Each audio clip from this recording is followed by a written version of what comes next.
What's going on, folks? Rick here. I'm back with another video, and I'm here to do a quick unboxing of the LG G7 ThinQ. So from now on, I'm not going to mention this as the LG G7 ThinQ, as a lot of reviewers out there have said. I think it's a ridiculous name, so I'm just going to call it the LG G7. Now, I did mention this in my last video. I did pick up a OnePlus 6 and decided to return it in exchange for an LG G7 ThinQ for a couple of reasons. Now, I was able to pick this up at a $515 price point. So that kind of brings it in line with the OnePlus 6 in regards to specs, and it has some key features that I think are better than the OnePlus 6. That's why I ultimately decided to go with the LG G7 ThinQ. And I said I was going to stop saying ThinQ, and I'm still saying ThinQ, so I'm just going to say the LG G7. So without further ado, let's unbox this bad boy. Now again, everyone knows that the ThinQ branding is pretty ridiculous, so moving forward, we're just going to refer to this phone as the LG G7. If you watched my last video, I did an unboxing of the OnePlus 6, and I decided to return that device for this device. When I go through the full review, I'll explain to you exactly why I decided to return the OnePlus 6 for the G7, but price point had a lot to do with it. I was able to pick this up at a reduced price point, and I'll explain to you why in the full review. But for now, let's go through some specs and unbox this bad boy. This is rocking a 6.1-inch LCD display, which is notched. Also, the rear cameras are 16 megapixel. You have 4 to 6 gigabytes of RAM depending on your region. This T-Mobile variant does have the 4 gigabytes of RAM, a 3000 milliamp battery. It does work on all the networks, GSM networks, CDMA, LTE, etc., etc. It is IP68 dust and water resistant, and it is mil-spec rated as well for military drops and whatever that means. It is rocking Corning Gorilla Glass 5 on the front and the back. It has Dolby Vision. Out the box with Android 8.0, Qualcomm Snapdragon 845 processor, as well as a Adreno 630 GPU. You do have a micro SD slot, expandable to up to 400 gigabytes of storage. And that's about it. So most of the specs are out the way. Let's get into the unboxing. All right. Let's take out the little unboxing knife. Now, I was able to pick up this phone on Swappa. This is new inbox, and I paid about $515 for it. And that's one of the main reasons why I considered this phone over the OnePlus 6. Again, this is the first time I'm actually seeing the device with you guys. So you have your LG cleaning cloth over here. I don't know if you could pick that up. And here is the device. It looks really nice. So one of the cool features about this is this phone could actually go up to 1000 nits, and that was the reason why having the LCD display was so crucial for LG in this scenario. So basically, when you're in the brightest of lights out in the sunlight in the street, with that super high nit brightness, you'll be able to see your phone.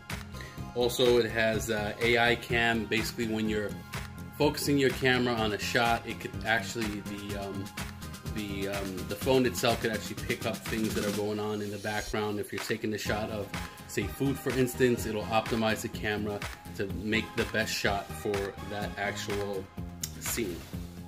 And also, it has this boombox speaker. Now, I'm a big audiophile, and this is one of the crucial reasons why I decided to not go with the OnePlus 6, not to make this a full comparison video, but that boombox speaker, this is also a mono speaker, but what LG has done is made a resonance chamber in here where the actual volume of the actual speaker can resonate. Now, if you place this on a surface, any kind of surface, it'll actually resonate that surface as well. making the volume that much louder. They said the volume on this is about 40% louder than the G6, and I had the G6 for a while and I never had any issues with it. And also it has a dedicated Google Assist button. Not like Samsung with their Bixby button. The Google Assist is something that people use on a daily basis, not trying to cram their own UI in there on people and making them, force them to use their own assistant. This is the Google Assistant, which is tried and true. All right, so let's pull this tape off. All right, so there's the device. Let's do a quick hardware tour. Now up top, you're gonna have your notch, your infamous notch. You have your camera right in the front, as well as your earpiece grill. On the bottom, you're gonna have your mono speaker, your USB Type-C port, as well as a microphone, and thank God they have a 3.5mm headphone jack.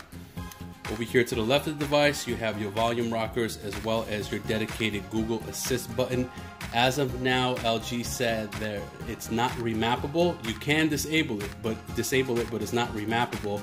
However, in the future, if enough people want it, they'll allow us to remap it. So hopefully they'll send out an update allowing us to remap that button.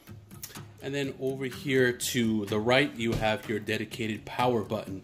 Now in the past, on the back of the device over here, the fingerprint scanner used to act as a home button as well. It would make the fingerprint scanner a little bit mushy. A lot of people didn't like it. So now they're back to having a dedicated power button, which is something that everyone likes. You have your laser autofocus here, as well as your LED flash and your dual cameras as well. And up top, you have another microphone and your SIM/micro SD card slot. So that was a quick hardware tour of the G7. And real quick, this is the gray version. I know on T-Mobile they're offering the gray and the pink version. I do like the gray version. It looks very nice. It looks a lot nicer in person than it actually does in pictures and online. So if you have a chance, go down to your local store and check out the G7 and see how nice this actual glass back actually looks. And let's do our first boot up.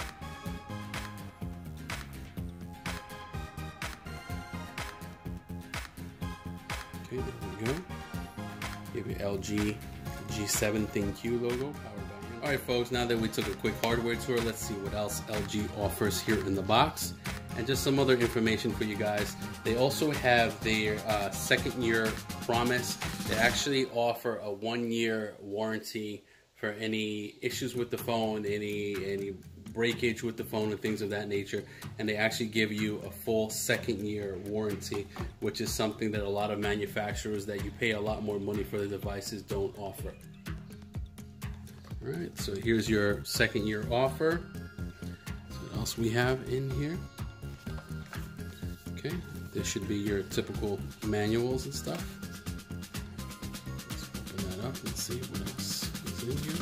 Okay, so open it from here. Okay, so you have your SIM ejection tool and your typical warranty guides. SIM here. So you have a fast charging brick as well. Go, you have your fast charge logo on here. Okay, so this is a fast charger, and you have your USB Type-C cable, and that's basically it. That's what T-Mobile offers you with their variant. Alright guys, like I mentioned before, you have any questions, any comments, leave it in the comment section below, and I'll be doing a full review out on my vacation next week, so you'll be seeing a lot of cool scenic shots and some great videos.